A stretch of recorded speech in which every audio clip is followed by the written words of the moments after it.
Hey, what is up, everybody? I am now here to give you another episode of Win of Honor reviews, and this Win of Honor happened on January 10th, 2015, and this episode was fucking awesome. Win of Honor so far has been awesome. I'm really enjoying the matches, and I just really am enjoying Win of Honor so far. I hope they can keep up this momentum to have me enjoy watching the show. I'm going to continue to watch. I'm going to go through each episode week by week by week. So let's get right into this episode. So this was the first episode I'm actually going to be reviewing too, because last week's episode was just a look back into 2014. This episode is actually like the first episode of the year, pretty much. So we had Kevin Kelly and Steve Carano on commentary for this show. And it started right off with a match. It was Mark Wisco versus Roderick Strong. And they do this code of honor conduct where you have to shake hands before and after a match in Win of Honor. I like that they do that because it shows that you have respect for your opponent. And this match was fucking awesome. It was a clinic. Mike Briscoe dominates Roderick Strong. He hits a missile drop kick. No, he hits like a suicide dive on the outside, setting Roderick Strong right into the guardrail. And he hits a chop coming off the top rope. That was cool. Roderick Strong hits a superplex off the top. And they continue to go back and forth. Eventually, Roderick Strong tries to hit a missile drop kick again. And Roderick Strong counters it. And he ends up throwing Roderick Strong like head first into the apron, like the hardest part of the apron. It was fucking sick. You should check that out. And then Roderick Strong hits a suplex, and he knees Mark Briscoe right in the gut for the win. Right in the back, like in the spine for the win. It was sick. It was a sick finish, and Roderick Strong wins. I was really happy about this. I actually do like Roderick Strong, but Mark Briscoe, after watching this match, is pretty enjoyable himself. And I'm happy about this. And then afterwards, Roderick Strong talks about how he was going to be the Win of Honor king again because he's going to regain the Win of Honor World Heavyweight Championship. I thought this was a good promo by him. And yeah, this was good stuff. So then Jay Briscoe's backstage, and Jay Briscoe, if you didn't know, is actually the current reigning and defending Win of Honor champion. And he's supposed to have a match next week against a member of like some stable that I'm probably going to find out when I actually watch that episode.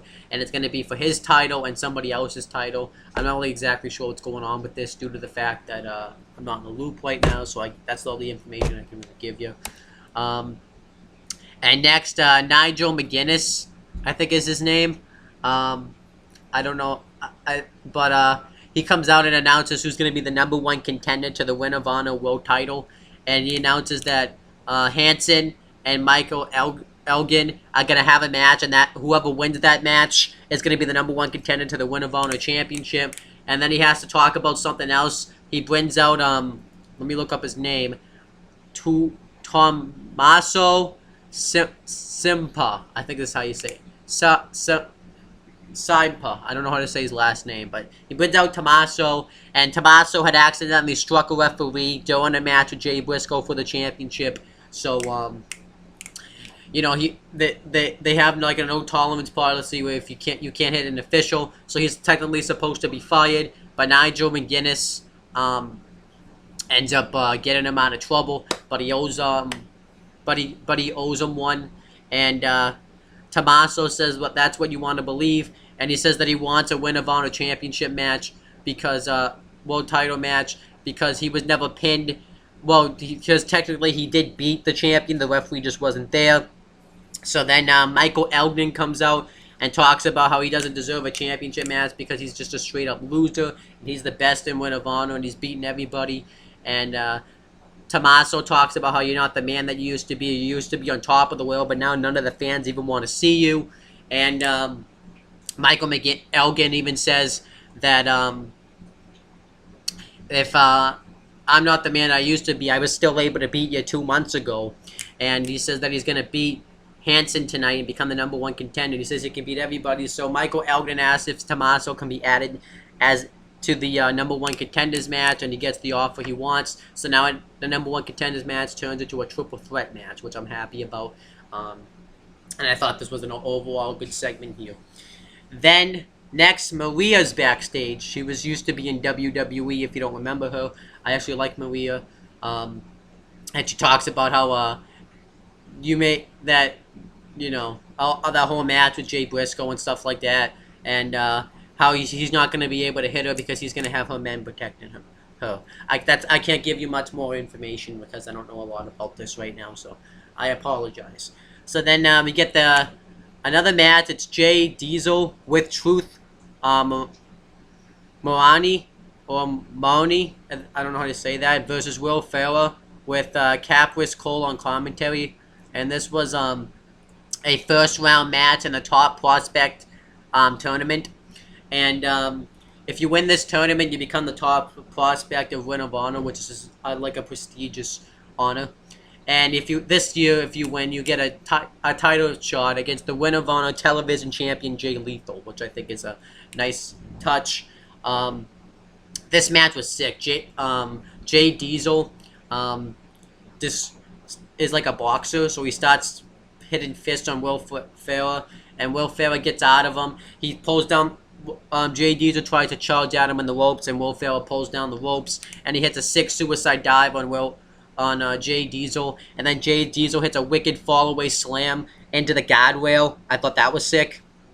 And Jay Diesel dominates the match for a while. He hits 3 slams on Will Ferrell, and Will Ferrell makes a small little comeback, but Jay Diesel destroys him, and then Will Ferrell hits a surprise victory roll-up for the win, so he advances in the tournament, which I was happy about. Then afterwards, Jay Diesel takes his head off with a clothesline. So I thought this was great stuff here, and I actually didn't expect Will Ferrell to win. I thought Jay Diesel was going to win. So then next we had the number one contenders match for the winner would become number one contender to the Ring of Honor World Title. It was Hansen versus Michael Elgin versus Tommaso Ciampa. I don't know how to say his last name. And this match was awesome. Great triple threat match. Everybody just starts fighting. Hansen and Tommaso double team Michael Elgin throughout the beginning, and then they start fighting with each other, and they throw each other into the guardrail a bunch of times. Michael Elgin looked sick in this match. He had a sick powerbomb on both guys, and he hit a hurricanrana off the top onto, I forget who it was. I think it was Hansen, and he ended up hitting a moonsault onto Tommaso at the same time. I thought that was sick. And everyone was just hitting sick moves on each other. This match really delivered. It was a really solid triple threat match. And then eventually chaos ensues.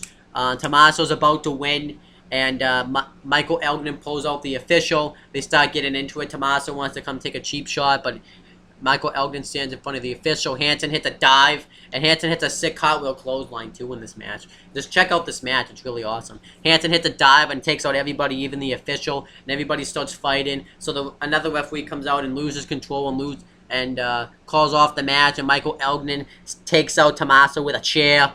And Michael Elgin's kind of standing tall, but we still have no idea who the number one contender is to the Ring of Honor Championship. And I thought this was a really good show. Really good matches.